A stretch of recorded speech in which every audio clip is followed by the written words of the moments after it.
What's going on, guys? Welcome back to the channel. A big thank you for coming back and joining me on another episode of the Arsenal Beta series. Wow, we should probably start calling it Arsenal the Full Game Release series, because Football Manager 2023 is now available for everybody to go and purchase. If you haven't got yours already, head out or download it. Get your hands on a copy. It's well worth your investment. So that's enough of the plug for FM23 out of the way. Obviously, in the last couple of episodes, if you've been with us, we have been pushing along nicely into the game.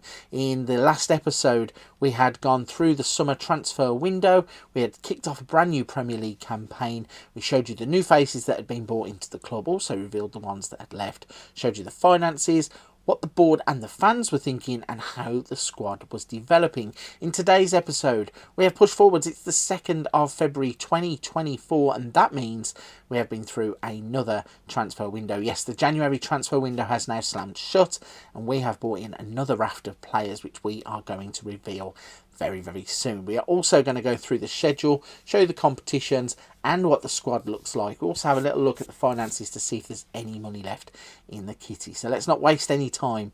Let's reveal the first of the transfers we have made in January.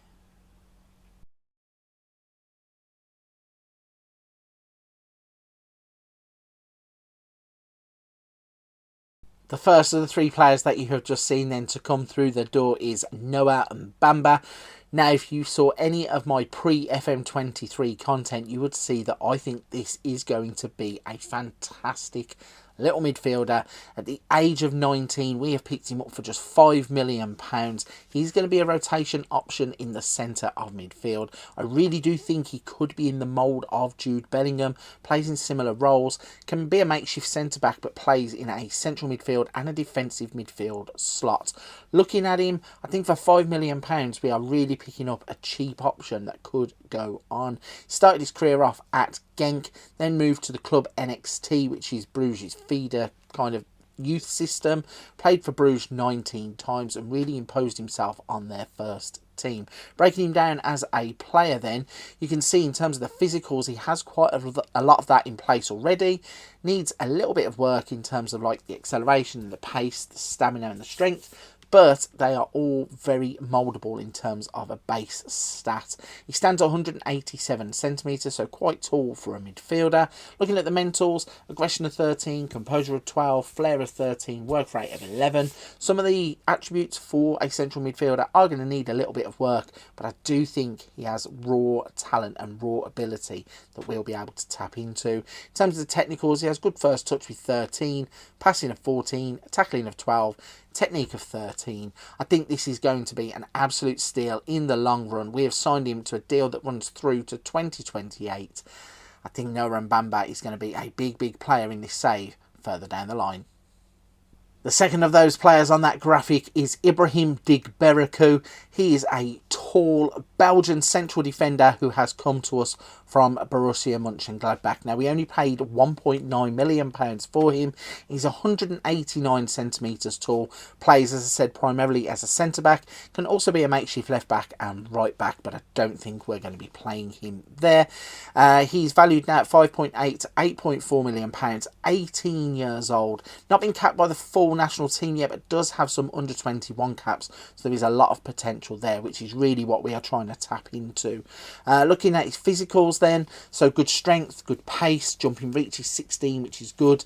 Could do with a bit better acceleration, so might have a few stats that we can work upon in training. Looking at the mentals, good aggression, bravery, determination, positioning, vision and work rate, they're all good, real core stats that we are going to build upon also.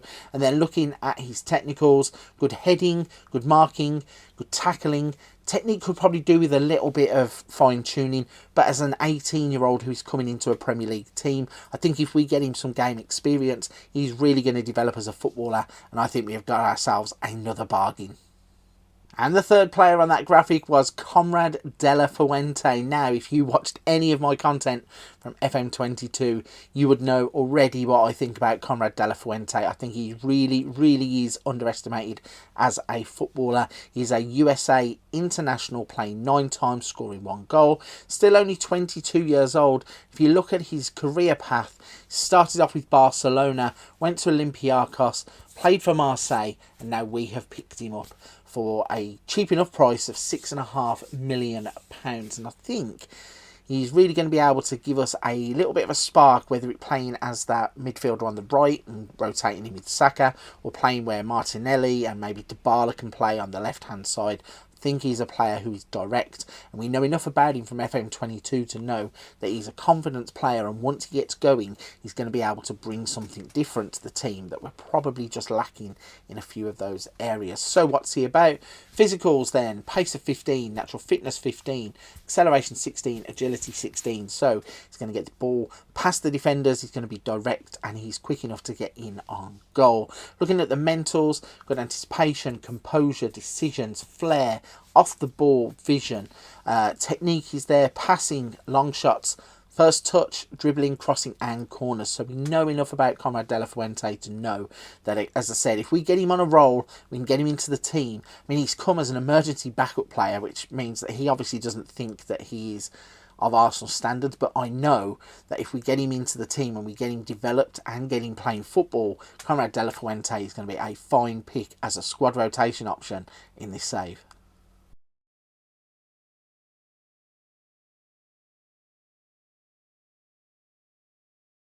On to the next set of 3 players then, and the first one on that list is Junior Adamu. He cost £8.5 million and he has come from Red Bull Salzburg. So he's another young player, 22. He's a ball of raw talent. He plays as a striker, can also come in from the right-hand side. And I think we were just lacking a few direct options at the top of the pitch. Obviously, we have Gabriel Jesus.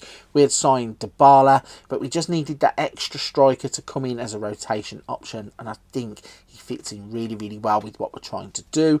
Looking at him as a player, he has represented Austria 5 times and scored 1 goal for the national team. He's also been a really good under-21s player, playing 20 times, scoring 18 goals. And if he can get goals for us, that is all we care about. Looking at the stats then, acceleration of 16, pace of 15, as I said, that direct player who's going to get in behind. Heard that long balls over the top might be a thing in FM23, so if you've got a player who can bear down on goal with that kind of pace, hopefully that will work out in our favour. Looking at the mentals, he has good determination, work rate, off the ball, decisions, composure and anticipation. And then looking at the technicals, they're probably a little bit weak, but he's never played at this level before. I mean, looking at his previous clubs, you've got Salzburg, Liefering, St Gallen, Salzburg, the proper first team, and now he's come to Arsenal. If you look, you can't see it because it's under my face, but he's scored goals wherever he has been.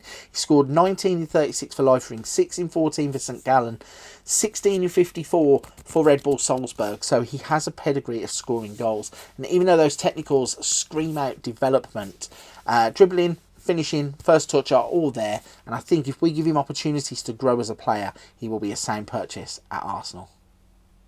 Next up is another player that I am curious to see if he makes the step from FM22 to FM23. I made a video about this kid in FM22. If you got him in the right team and got him playing football, he would score you goals and more goals. It's, of course, Johnny Kenny, Celtics player who has come from the Irish leagues, went from Sligo Rovers to Celtic, went out on loan at Queen's Park and scored goals for them. He's been scoring goals for Celtic's B team, and now we have decided to pick him up for the small cost of £425,000. I think it's an absolute snip. We're going to leave him in the under-21s until the end of this season. Might promote him at the end if we get into some cup games, or if we need him in terms of rotations against a promoted team, for example. But I think if he can do what he did in FM22 and FM23, it's going to be a sound purchase for the price that I have just paid. Looking at him, pace of 13, acceleration of 14, good agility, balance and stamina to go with that. Look at the mentals, anticipation, bravery, composure. He's got good determination, flair, off the ball, work rate. In terms of his passing is good, and then dribbling is 11, finishing of 13 and first touch of 12. If we can get Johnny Kenny playing football like he did in FM22 and he develops into the same kind of player in FM23, we really do have a bargain on our hands. The final player to come through the doors in the January transfer window is Matheus Cunha. We have signed him from Atletico Madrid. Let's have a little look. How much money did we end up paying for him? £14.75 million. Now, this seems a little bit of a bargain. Now, I'm not too sure why he was transfer listed at Atletico. Obviously, he's one of those players that's bounced around a little bit to get to where he was. But he's still only 24. He's played for the Brazilian national team. And when you look at his stats, he's certainly going to be a player that should be influencing teams in the Premier League. He comes with the media description of an elite attacking midfielder. He's already set up to play in that inside forward on the left hand side, which is the position that we will need him. He's obviously right footed, so cutting in on that side is where we will need him. Looking at his player traits, he shoots from distance, he likes to argue with officials, comes deep to get the ball, tries tricks and likes to beat his opponent repeatedly. So that is something that I would probably like him to knock on the head for a little bit. Getting into the Premier League will probably get him kicked, but if he can draw fouls and we can get him in one-on-one situations, hopefully he will be that creative spark we are just missing at the top end of the pitch. Looking at his stats, good physicals, acceleration of 15, pace of 15, he has good agility, balance, stamina, strength, they're all there. In terms of the mentals, he has good anticipation, composure, aggression of 16, determination of 16, flair of 17. Work rate is a little bit low at 12, probably could have done with a little bit more, but we'll let him off because he's in the attacking third of the pitch. And then looking at the technicals, dribbling of 17, long shots of 16, technique of 17, finishing of 15, first touch of 15. If he doesn't score goals in the Premier League, I will be very, very surprised, because he looks like a player who is set to come straight in and have an instant impact at Arsenal. So those are the players that we have signed, and that is the kind of player that we have gone for. Ones that can just enhance the squad. We didn't go out and buy like a marquee signing and spend all the money on one player. We went out to build the squad for later on in the season. Obviously, it's a long slog. We are at the 2nd of February and we're about to reveal how we have been getting on. Before we do that though, if we go back and have a little look at the players that have left the club then. So there have been a few of those too. We started off with Henry Jeffcock going to Glentoran for £11,000. We let Mazid Agungbo go to Shelbourne. Mika Biereth has gone out on loan again. I'm not too sure what to do with him or how his development is coming along. Nikolai Moller has gone on loan to Sunderland. Jack Henry Francis on loan to Blackpool. Tyrese John Jules went to Real Salt Lake for £1.3 million. Keon Edwards went to Leeds for £135,000. Zach Orr went to Bristol City on loan. Florin Balogun has gone to FK Austria Vienna for £6.75 million. And Wesley Hote, who nobody liked, nobody wanted, has gone on loan to Spezia. And that was really with us signing Ibrahim Digberaku, knowing that we have a like-for-like replacement. So that sets us up. I mean, if we look at it, we have recouped more money than we have spent in the first full season of being in charge of transfers. Spent 71 million, recouped 107. So we're not going above and beyond in terms of the money that's at the club. We're trying to spend the money that we have wisely. And obviously managed to get a couple of marquee signings in, and also sold wisely to try and recoup that money. So that naturally leads me into the next section in the video. Let's have a little look at the finances, the club vision, before we show you the schedule and the competitions.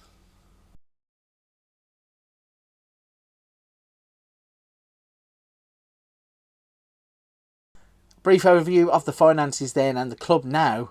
Even though we had a £91 million overall balance at the start of the season, we are down to £9 million, and I think the club are now heavily relying on us qualifying for the Champions League. Obviously, we need to be kicking on.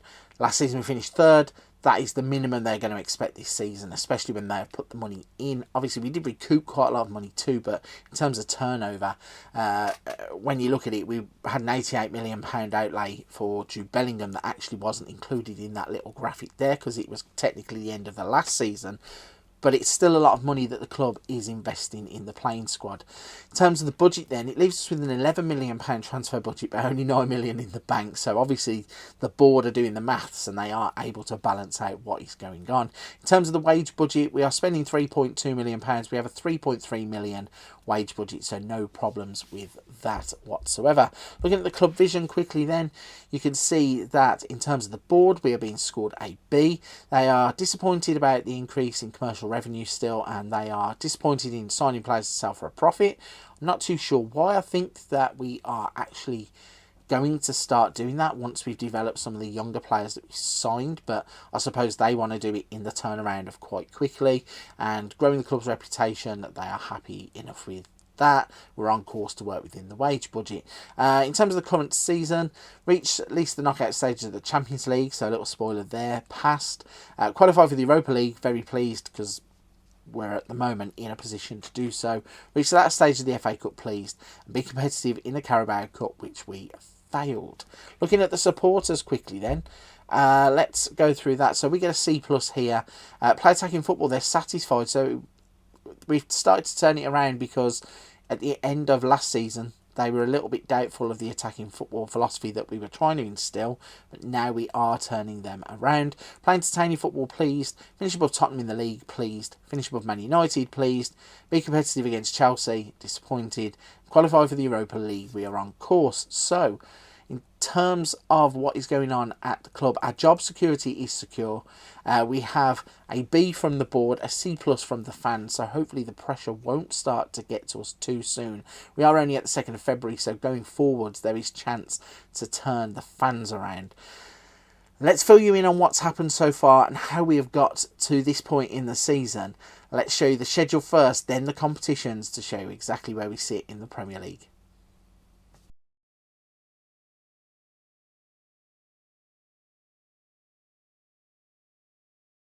So we're going to have a quick run through of the schedule. When we left it in the last episode, we had won the first 2 games of the season, so we'd beaten Leicester and beaten QPR, and we continued to have a good run of form for at least the next couple of games.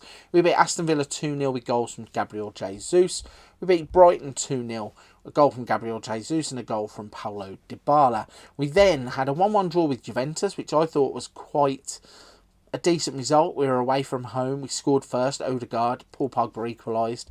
We then had a 0-0 draw with Manchester City, which I also think was decent because we had a defeat against them, I think, in the early part of last season. So to hold our own against them at the start of this season is quite good.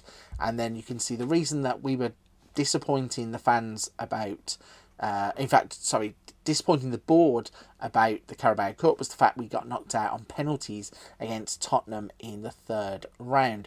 We then came back into Premier League action and the goals seemed to have dried up. We had 3 consecutive 0-0 draws. A little bit disappointing that we couldn't get anything over the line here, and we got a 0-0 draw and a point against Newcastle. We then started to turn it back around, played against Sporting in the Champions League, which won that 4-0. Granit Xhaka opening the scoring, and then Dybala scoring himself a hat-trick. We beat Leeds 1-0 in the Premier League with a goal from Gabriel Jesus right at the end. And then unfortunately we suffered back-to-back defeats, the first of which was a 2-0 loss against Chelsea when Granit Xhaka got himself sent off and Pulisic and Silva got 2 late goals. And then we lost to Ludogorets. Now if you remember in the last episode I was saying about the Champions League group, we'd hoped to have won both of these games, both home and away. But Mr. Granit Xhaka decided to do what Mr. Granit Xhaka does, and he got sent off in back-to-back games. So he has not only got a 3-match ban in the Premier League, he also now has a 3-match ban in the Champions League. So well done him. Back to Premier League action, we had a 1-1 draw against Manchester United. Wasn't too bad. Icardi scoring for them, Gabriel Jesus scoring for us. And then we push on into November. Now, November started off brightly with a 1-0 victory against Burnley. Gabriel Jesus getting that goal. We then had a 2-2 draw with Ludogorets in the home leg, which meant that we took 1 point out of 6, where I was convinced we would take 6 out of 6. 2 goals from Gabriel Jesus were wiped out by Desbodov and Delev, and we got a point instead of 3. We then had a 0-0 draw with Wolverhampton Wanderers, and then out of the blue, we had a 6-0 thrashing by Southampton.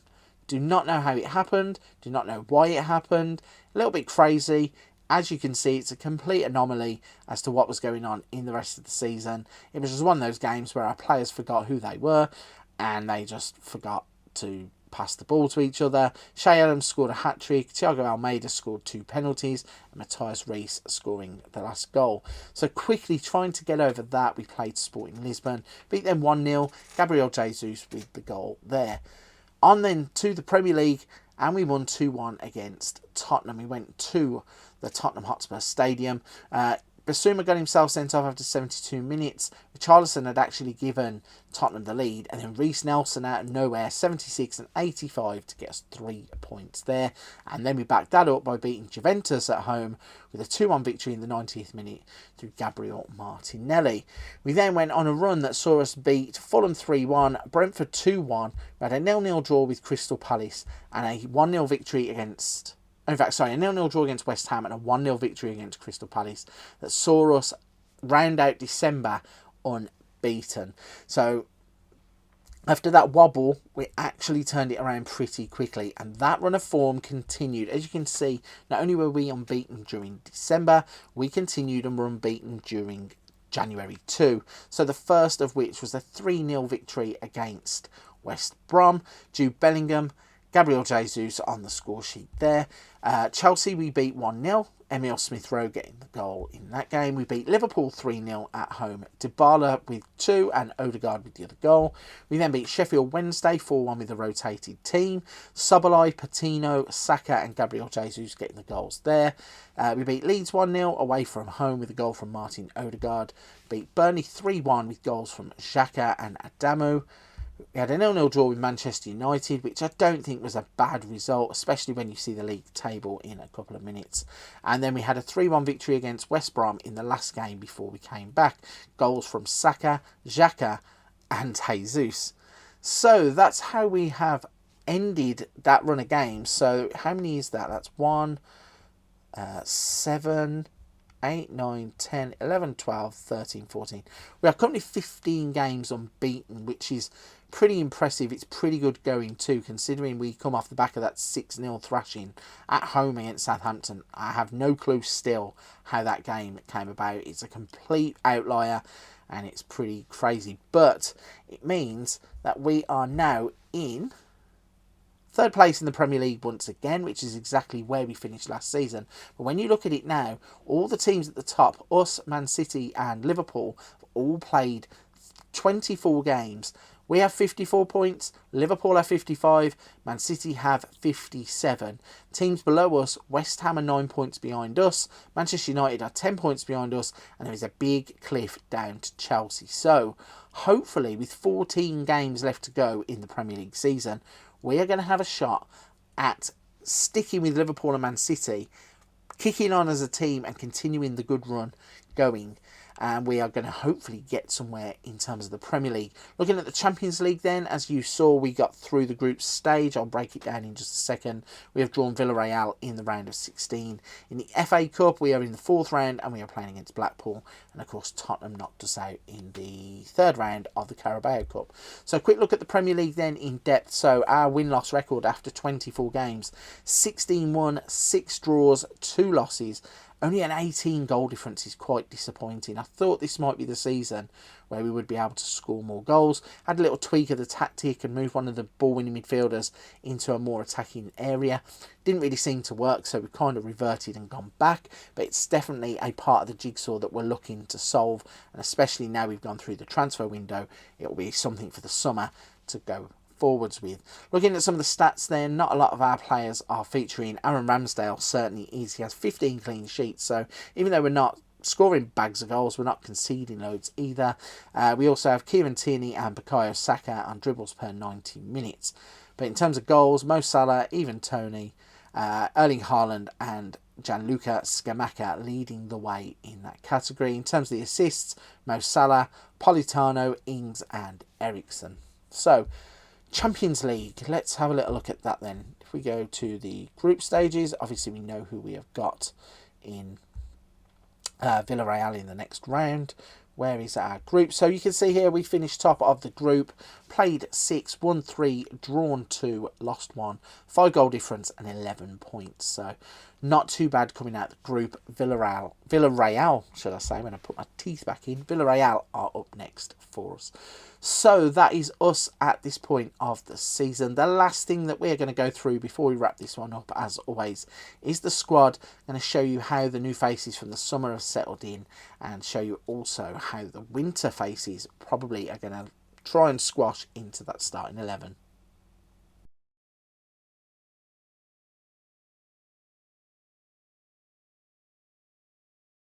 Here we go then, this is the current squad view that we have got going. I'm just going to run down the list quickly and show you a few of the players. So obviously Brian Ocko came in the summer. He's only managed to play 2 times in the Premier League, but he has got a 7 rating when he has played. So another one alongside Ibrahim Digberaku, who is going to get some game time as we go along. Jared Branthwaite, he has played 4 times as a starter, but 15 times off of the bench. So he's developing nicely as a footballer, and I think he will get more game time as we go along. Going further down the squad, you can see Jude Bellingham. He has become the linchpin of the team. He has played in 25 games already this season. He's an important player within the team, still valued as a wonder kid. His personality is that of a perfectionist, and he really is a shining light in the middle of the park. I mean, if we look at him in terms of his career stats already this season, 20 games, 1 goal, 1 assist, and 6.93 average rating in the Premier League doesn't seem all that good. But he's having a big impact in the midfield. He's stopping attacks as well as creating attacks. And I think he can only get better, which is something that's going to help us in the long run. Who else was there? Let's have a little look at Dominic Soboslai. So you can see Dominic Soboslai has played 7 games across the season so far, 10 more from the substitutes bench, yet to start in the Champions League, has started 6 Premier League games. Not really had the impact that I thought he would. I do think, though, that there is more to come from him. I'm not concerned at all about Soboslai. And then going to the top of the pitch, Mr. Dybala. Here he is, Dybala himself. So 21 games as a starter, 4 more as a substitute. He scored 8 goals with 5 assists. So I did mention in the little bit where we signed him, was there a reason why Roma didn't really want him and they kind of transfer listed him? I can't really see the reason if there was one. He's playing some fine football when he has the games and he has the game time. As I said, 18 total appearances, 5 goals, 3 assists, 2 Player of the Match awards in the Premier League. In terms of overall, 21 games and 8 goals is not a terrible return. The average rating doesn't look great, and I think that's mainly because we're not firing on all cylinders at the top of the pitch. If we have a little look at the squad planner, then you can see now Aaron Ramsdale is our clear first choice goalkeeper. In terms of left back, we've got Tierney and Zinchenko. We also have Javi Araujo, who is going to be a player for the future. In terms of the centre backs, so it's Gabriel, Saliba, White, Ocko, Digberaku, and then we've got some of the other players. Jared Branthwaite is quite low on that list. I think we have to try and raise him up. In fact, he's a bit higher in that position and he's back at the bottom there. So something we need to look at is Jared Branthwaite being moved up that list. In terms of the ball-winning midfielder that we now have only one of, we have Jude Bellingham in that role, and this is maybe the reason why his stats don't look as fantastic, because he's breaking up attacks and starting the plays off. We've got Sambi Lokonga, Noah Mbemba, Granit Xhaka, Zinchenko, Patino and Hjulmand. We've now started to play with an AP in the middle of the park. I'm not too sure how long that's going to last, because it doesn't really seem to have that much of an impact, but it goes Bellingham, Soboslai, Odegaard, Granit Xhaka have plenty of options in the middle of the park. In terms of the wide right, we've got Bukayo Saka, Zinchenko, Conrad De La Fuente, Reece Nelson and Marquinhos. So lots of good rotation options there. As I said, all the transfers that we've been making have really been trying to build a squad rather than just build a first 11. So obviously when we have players who go out, we can have players that come in, and it's kind of a seamless transaction. Wide left then, Dybala, Kuna, Martinelli, who is currently away on international duty with Brazil. Got De La Fuente, Caden Clark, Cade Cowell, Dominic Soboslai is at the bottom of that list because he's playing more as a central midfield player. And in terms of up top, we've got Gabriel Jesus, Paulo Dybala, Junior Adamu, and then we have also got Johnny Kenny, who's come in, might get some game time at the end. Matheus Cunha does get at the bottom of this list, and he also, I think, was at the bottom of the list for the wide left, was he? No, he was second on that list. He's bottom of the list for the strikers, but he can play there as a makeshift striker. If we look at the best 11 then, according to Billy McKinley, it's Ramsdale in goal, Zinchenko, Gabriel, Saliba, White, Bellingham, Odegaard, Soboslai, Saka, Martinelli and Gabriel Jesus. So obviously plenty of room there for other players to come in. Jesus is probably clear at the top of the pitch, but we've got Martinelli, Dybala and De La Fuente and Cunha all challenging for that left-hand side. In the middle, we've got lots of rotation options. Bukayo Saka pretty much is that right-sided defensive winger, and then the defence is pretty much settled for itself. So that is how we are going to start attacking at the end of Season 2. The squad is in place. You know that we've got Villarreal next in the Champions League. We have 14 Premier League games to go. Can we go one better than we did in the first season, where we seemed to finish runner-up or third in pretty much every competition that we played in? I really hope that we are going to attack the end of this season with gusto and hopefully come out of it with some silverware. Right then, if you've enjoyed today's episode, you've enjoyed me going on about Arsenal and about the signings that we have made, don't forget to hit the like and subscribe button to help the channel. It really, really does. Every single time that you click a button, whether it be the like button, the subscribe button, or even if you just drop in a comment, it really helps the channel to get it out there, to get this video in front of other people's eyes. Before I go, if you don't mind going and checking out the channel, you see the little bar that comes up at the bottom. We've got Let's Plays, we've got Wonder Kids, we've got Tactics. There is something for everybody on the channel, and I'm pretty sure you'll be able to find something else for you to watch. But for this one, I'm going to wrap it there. Come back and join me soon as we will bring you the next episode of the Arsenal Beta Series.